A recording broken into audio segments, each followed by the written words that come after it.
ट्रकों की रैली निकालेंगे? ऐसा है, चाहे वो ट्रकों की रैली निकाले या ट्रैक्टर की रैली निकाले, कानून तो वापस होगा नहीं। और इसका एक समाधान है मेरे पास, तरीका निकाला जा सकता है। और वो तरीका है, सरकार ये स्पष्ट रूप से कह दे कि ये बिल वापस नहीं होगा, ये कानून वापस नहीं होगा, लेकिन, और ये बहुत महत्वपूर्ण है, लेकिन जो राज्य सरकारें इसको नहीं लागू करना चाहती वो ना लागू करें। ठीक है? तो फिर ये पंजाब से आए हुए किसान जो हैं, जाए पंजाब सरकार से कहें मत लागू करो, राजस्थान वाले कहें कांग्रेस की गवर्नमेंट से राजस्थान में मत लागू करो, बंगाल वाले कहें जाके बंगाल वाली से लागू ना करो, खत्म मामला। कि संविधान कानून वापस नहीं होगा, राज्य सरकारों की मर्जी है वो इसको लागू करे या ना करें, बात खत्म हो गई, इनकी मांग पूरी हो गई। अपने अपने राज्य में जाकर के करवा लें अपनी अपनी सरकारों से, मत लागू करो इनको। किस बात का आंदोलन? फिर ये तमाशा बन गया है एक आंदोलन का कि खुद तो राहुल गांधी पिकनिक मनाने और न्यू ईयर ईव मनाने इटली चला जाता है और वहां से जाके कह रहा है कि यहां किसान ठंड में लड़ रहे हैं। अरे अगर तू नेता था असली किसानों का तो मैं देखता ये खुद बैठता किसानों के साथ धरने पे आकर के इतने दिन तक। अगर ये नेतागिरी अपनी उसकी करना चाहता है कांग्रेस की, राष्ट्रीय आंदोलन के दिन इस तरीके से बैठा जाता था भूख हड़ताल पे, और हड़ताल पे बैठता आधे दिन भी रह सकता है भूख हड़ताल पे, खुद इटली में बैठ करके पिज्जा खा रहा है। वही ममता 1-1 रुपए का आलू खरीद रही है किसानों से, बांग्लादेश स्मगल कराती है, 40 रुपए किलो कलकत्ता में भिजवाती है, सारे उसके बिचौलिए हैं उसकी पार्टी के। और ये जो साफ मैं बात कर रहा हूं आपको, ये जो बैठे हुए हैं ये आड़तीए हैं, ये जो बैठे हुए हैं ये वो धनी किसान हैं जिनके पास 100-100, 200 एकड़ जमीन है। किसान वो होता है जो खुद खेती करता है अपना, और वो किसान आज भी खेती कर रहा है, अपनी फसल उगा रहा है, और सरकार ने जो सहूलियतें दी हैं उन सहूलियतों को लेकर चल रहा है। सर, अगर ममता बनर्जी की बात करें तो ममता बनर्जी जिस तरीके से इस कानून का विरोध कर रही हैं डे 1 से, तो यहाँ पर लोगों की तरफ से ये भी कहना है कि 4 महीने बाद जो इलेक्शन आने वाले हैं उन सारी चीजों को लेकर ये सारी चाल और हथकंडे अपनाए जा रहे हैं। आप समझ रहे हैं कि बंगाल का किसान ममता को वोट दे देगा? जिस किसान का वो शोषण करती है, जिस किसान तक आज तक उसने कृषि योजनाएं जो और किसानों की दी वो नहीं पहुंचने दी केंद्र सरकार की। अरे ममता विरोध इसलिए नहीं कर रही है वोट के चक्कर में, ममता विरोध कर रही है क्योंकि अब ये एजेंट बन चुकी है कांग्रेस की, ये एजेंट बन चुकी है उन सारे नक्सलाइट्स और जिहादियों की जो देश के खिलाफ है। ये देश की खिलाफत की वजह से विरोध कर रही है, अपनी सत्ता के लिए विरोध कर रही है। ये किसान के कोई पक्ष में नहीं है। ये बिचौलिए खत्म करे जाएं, किसान को उसकी कीमत पूरी मिली जाए, ये चीज ये किसान के खिलाफ है। जितनी भी चीजें हैं कृषि कानून में, उसको लेकर इतना ज्यादा विरोध क्यों हो रहा है हर सरकार, चाहे राहुल गांधी हो या फिर ममता बनर्जी? देखिए, ये विरोध कृषि कानून का है ही नहीं, मैं तो अब बिल्कुल स्पष्ट हूं इसके ऊपर।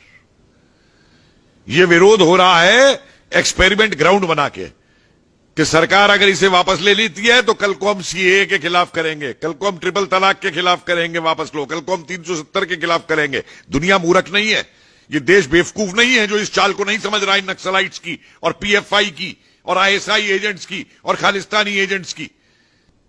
कहां से तंबू लग रहे हैं ये, कहां से ये काजू किशमिश आ रही हैं, ये कहां से ब्यूटी पार्लर आ रहे हैं? ये किसान होता है, किसाने से लड़ता है। ये सारे धनी लोग हैं, मंझले किसान और गरीब किसान की तो इन्हें चिंता तक नहीं है। उसकी फसल को, जो मैंने बार बार कहा है, उसकी फसल को तो ये मंडी तक पहुंचने नहीं देते हैं।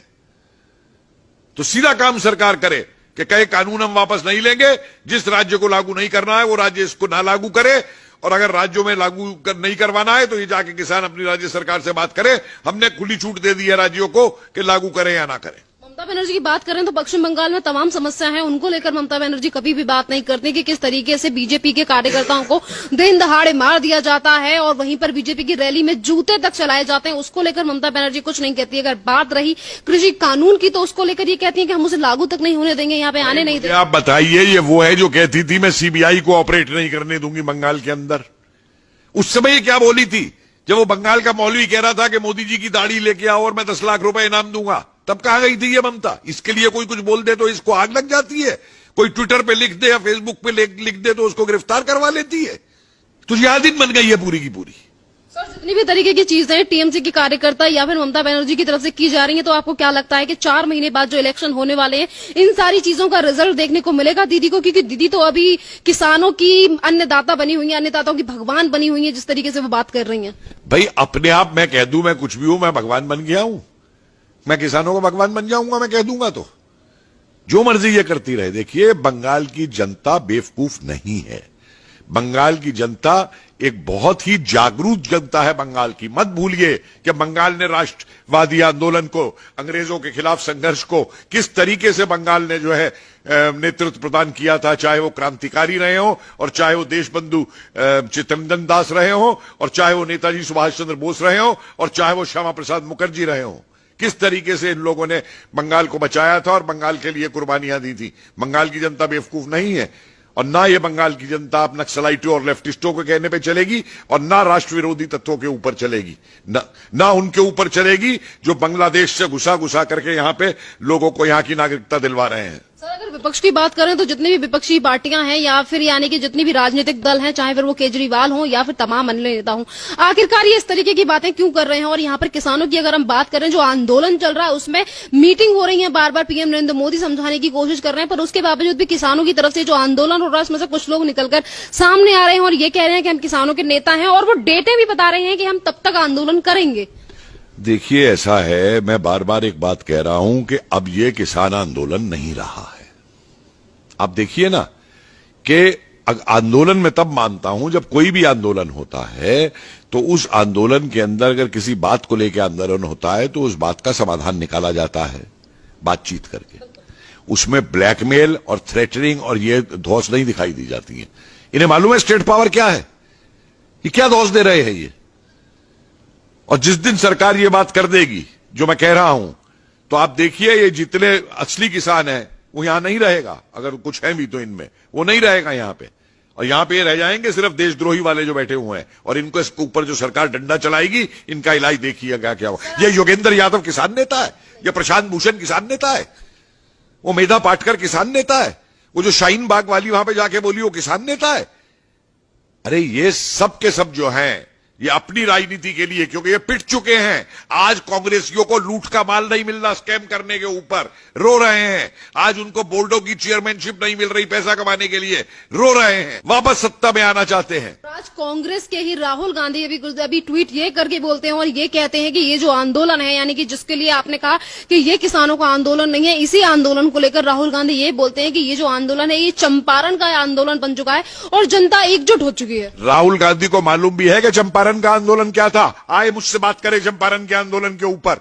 इसको मालूम है बाबा रामचंद्र का अवध का आंदोलन क्या था, जहां से नेहरू ने राजनीति शुरू की थी। इसको मालूम है मोतीलाल तेजावत का आंदोलन क्या था उदयपुर के अंदर। इसको मालूम है सीताराम राजू का आंदोलन क्या था आंध्रा के अंदर। इसको मालूम है स्वामी स्वजानंद सरस्वती का आंदोलन क्या था, किसान का आंदोलन। अरे जो आदमी काली भैंस के बछड़े में और काली गाय के बछड़े में अंतर नहीं बता सकता, वो किसान आंदोलन समझा रहा है क्या था। ये तो 4 किसान नेताओं के मुझे नाम गिना दे स्वतंत्रता आंदोलन से पहले। कांग्रेस सिर्फ इनका इस्तेमाल करती थी, इस्तेमाल कर रही है। सन 47 के बाद से इसकी कांग्रेस ने क्या किया है किसानों के लिए। आए मुझे बहस करे मुझसे आकर के, ट्विटर पे लिखवाना ना, ये इसके नक्सलाइट बैठ के लिखते हैं ट्विटर के ऊपर, ये खुद नहीं ट्वीट लिखता है। हिम्मत है तो आए मुझसे बहस करे, बाद में औरों से बहस करे, आए किसानों के इतिहास के ऊपर मुझसे बहस करे। मैं तैयार हूं इनसे बहस करने को।